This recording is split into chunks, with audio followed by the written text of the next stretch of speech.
Bueno, un saludo. Vamos a continuar con este curso sobre la vida, la obra de José Martí. Y hoy abordaremos un tema muy importante. Tiene que ver con la vocación de justicia en José Martí. Martí, jurista, pudiéramos llamarlo también, y empezar a preguntarnos, bueno, ¿por qué Martí jurista? ¿Por qué Martí la justicia? ¿Qué valor imprime Martí a la justicia? Ella en sí misma es un valor entrañable, es el valor más importante. ¿Y él cómo lo asume? ¿Cómo él se ha vinculado con estos temas, con la justicia, con el derecho, con la vocación que tiene desde que era un niño? Y yo creo que hay que partir de ahí. Martí es un niño y ha visto, ha sentido, ha palpado la injusticia en la sociedad en la que vive. La injusticia del colonialismo, la injusticia de la discriminación, la injusticia que provoca el azote a un negro esclavo. Aquellos versos que recordamos todos nos dicen claramente y nos muestran a ese niño que está sintiendo la injusticia y que cuando expresa tiempo después los versos, un niño lo vio y tembló de pasión por los que gimen y al pie del muerto juró lavar con su vida el crimen.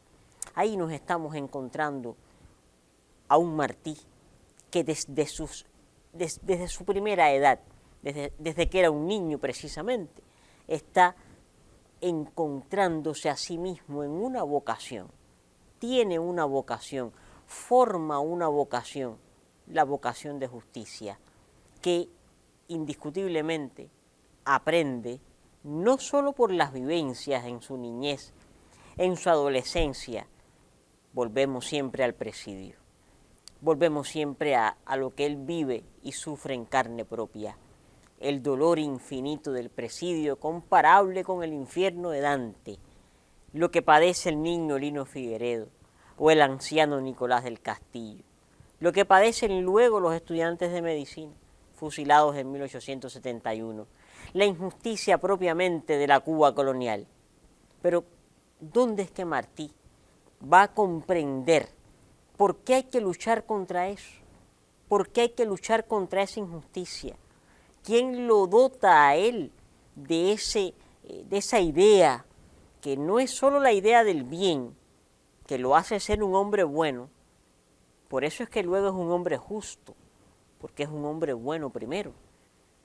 La formación que Martí va recibiendo en su familia, en su hogar, en el seno de su hogar, con su madre, doña Leonor, pero fundamentalmente, y pudiera parecer una paradoja, pero de quien Martí aprende el ideal de justicia es de su padre, don Mariano.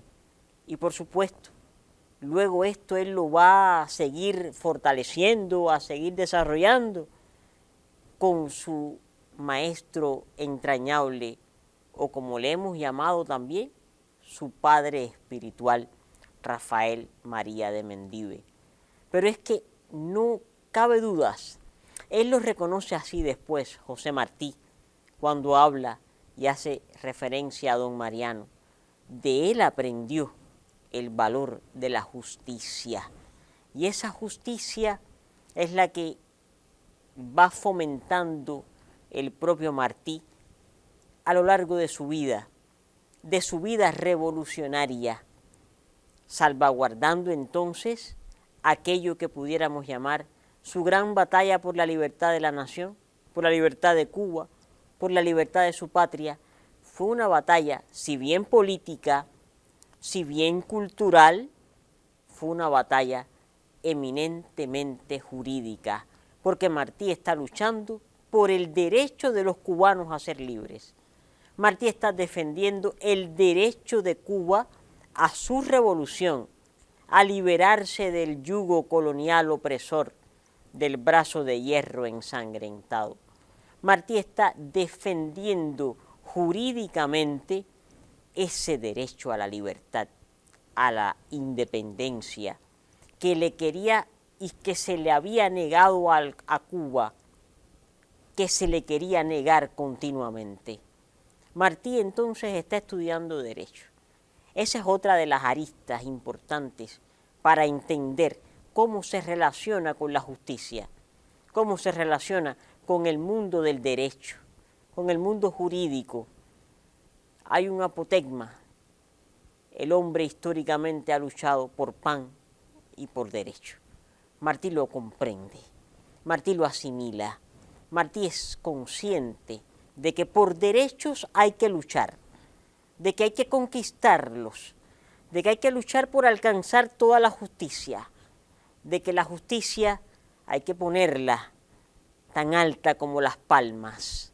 Pongámosla, dice Martí en uno de sus textos principales. Y esto nos va dando una muestra fehaciente de cómo este hombre, desde que está en su estudio universitario, desde que está en la Universidad de Zaragoza, estudiando precisamente Derecho Civil y Canónico, se está permeando de un pensamiento que es de por sí emancipador, porque él lo está vinculando con el contexto cubano, con lo que a Cuba le hace falta, lo que Cuba necesita, y cómo él le va dando entonces desde sus estudios de derecho esa fuerza inherente a la revolución, esa fuerza inherente al proceso revolucionario, que él está llamándolo así, insistimos en eso, la revolución cubana. Él no hace alusión a una guerra, él dice la revolución cubana, el derecho a ella, a defenderla, a preservarla. Ese es el Martí jurista, que no lo puede ejercer, detalle importante, profesionalmente hablando. Primeramente, porque su certificado como licenciado en Derecho Civil y Canónico no lo obtiene de inmediato, no lo obtiene en vida. Primero, porque no puede costearlo, no puede pagarlo. En segundo lugar, y no menos importante, porque él no iba a jurar lealtad a la corona española.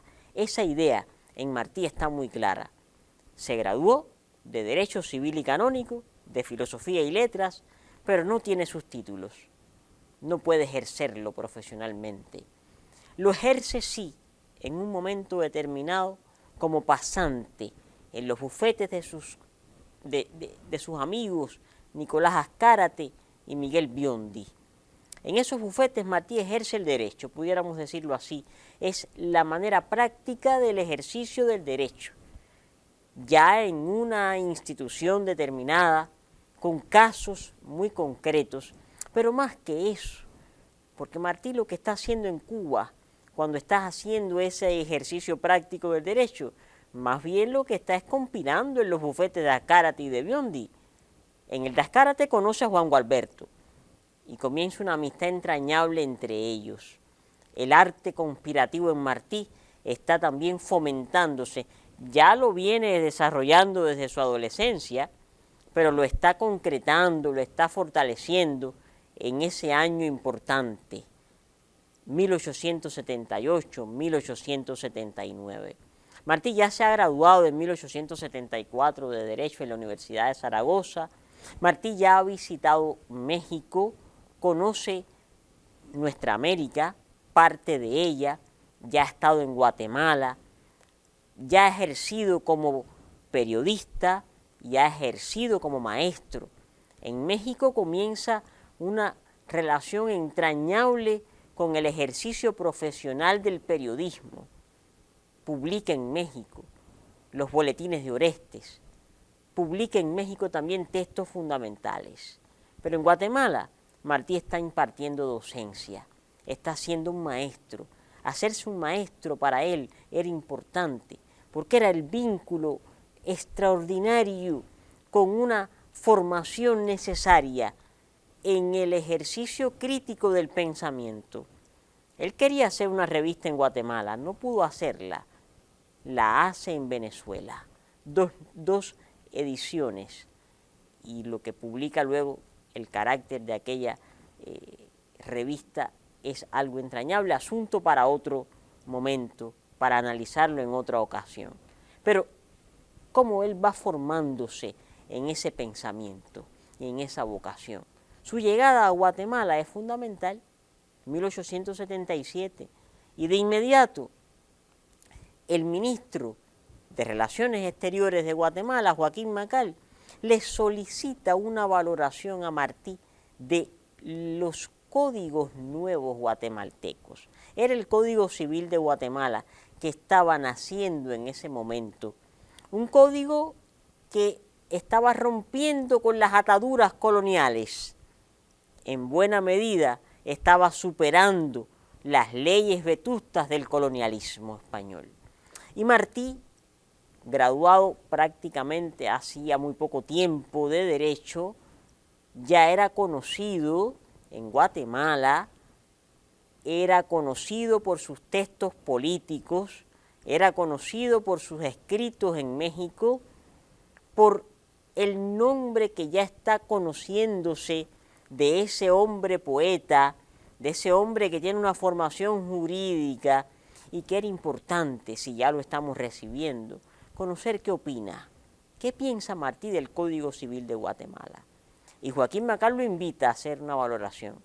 Pudiéramos decir que los códigos nuevos para Martí, un texto en el que estamos próximamente a cumplir 150 años de los códigos nuevos, como Martí entonces valora este texto o valora este Código Civil de Guatemala. Hay una idea importante en él y es cómo enuncia lo que para él tiene una trascendencia fundamental y es cómo se está superando lo que anteriormente significaba la base colonial desde el derecho, que legitimaba entonces un orden político determinado. Y dice Martí, en los códigos nuevos, cómo debían ser entonces las leyes, cómo debía ser entonces el derecho.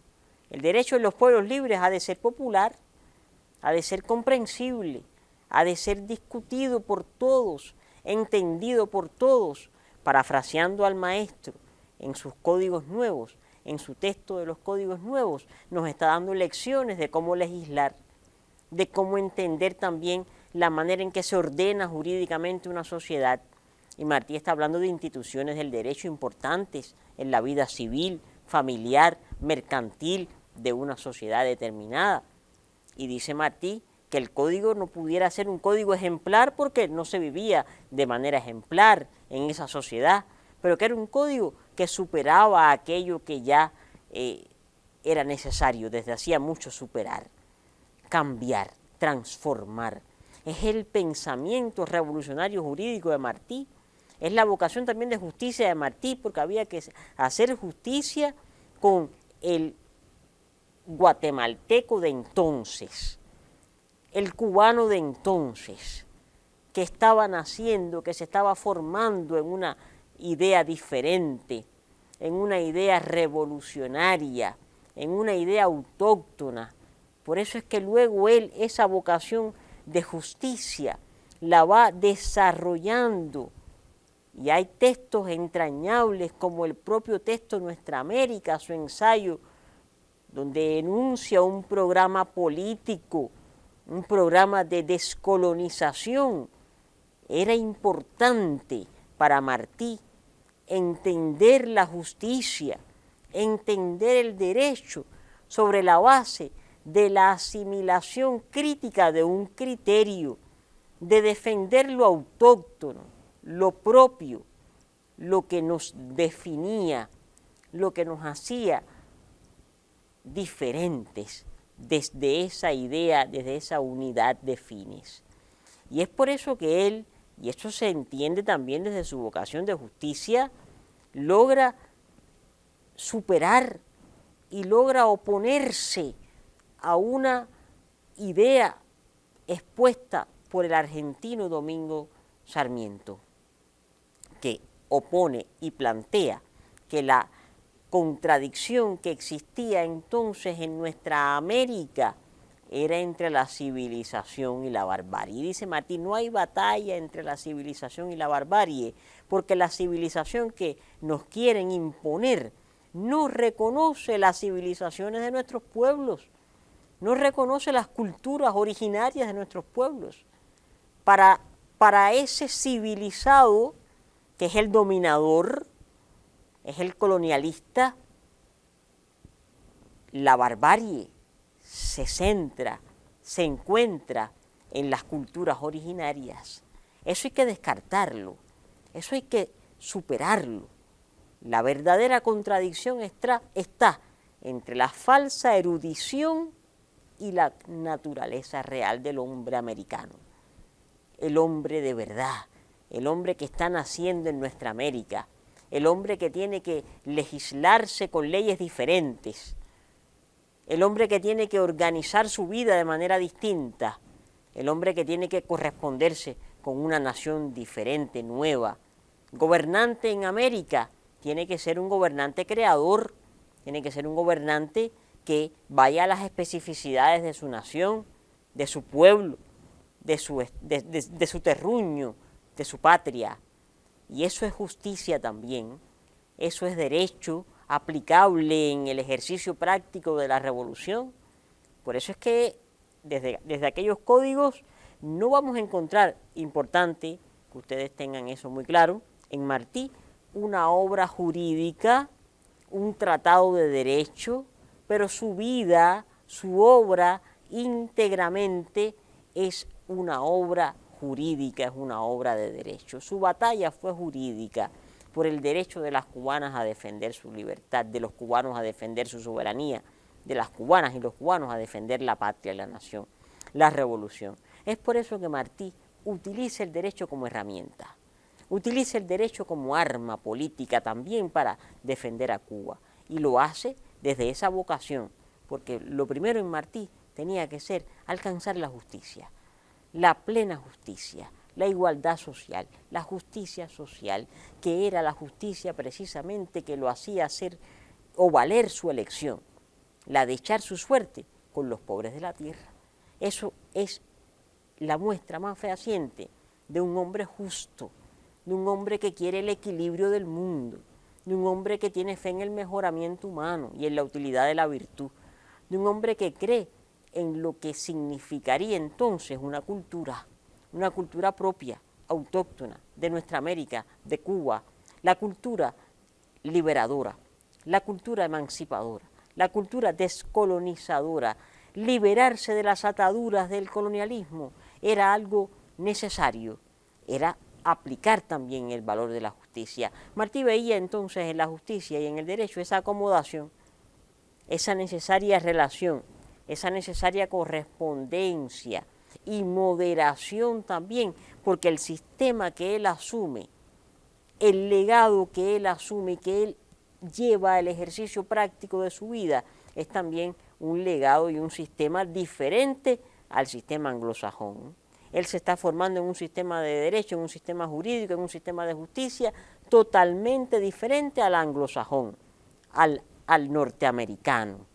El sistema del que se nutre Martí, que estudia en España, que puede aplicar en México, en Guatemala, en Venezuela, en la Cuba colonial, es el sistema de derecho romano francés, que tiene en la moderación, que tiene en la justicia el valor más importante.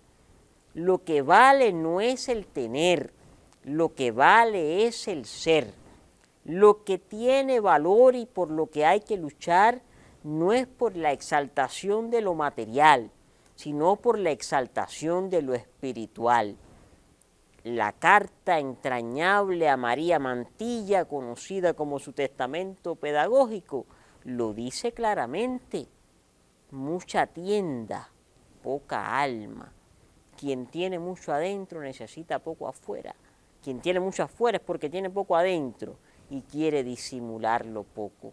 Parafraseando a Martí, porque los estamos invitando también a buscar la obra, a buscar la fuente original, al texto, a ir a ver cómo Martí está diciendo y qué está expresando y con qué fin lo está haciendo, para entender por qué él está enunciando estos criterios, está diciendo estas cosas que son trascendentales hoy para nosotros, pero que en su día para él también lo eran, y sin imponer un criterio, sin imponer su manera de pensar, está invitando a una reflexión, está invitando a un diálogo, como en aquella carta breve, 1 de abril de 1895, la última que le escribe a su hijo, José Francisco Martí Zayas Bazán, en la que le dice, finalmente, hijo, sé justo. Así termina Martí su carta a José Francisco, al Ismaelillo, pidiéndole que fuera justo, porque el ser justo lo hacía ser primero un hombre bueno, un ser humano capaz de entender el problema ajeno, de hacer por los demás, de servirle a los demás. Esa es la idea martiana principal, esa es la vocación de justicia en José Martí.